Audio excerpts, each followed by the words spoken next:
La vida va y viene sin avisar. ¿Quién os iba a decir el año pasado que una noche como esta estaría tan lejos de vosotros? Te imagino ahora como una loca ultimando los preparativos de la cena, mientras papá un año más hará como que sabe cocinar.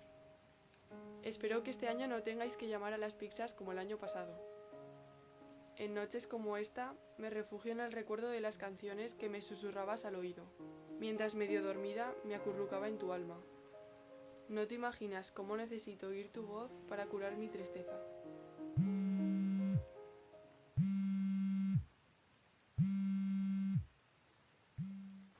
¿Mamá?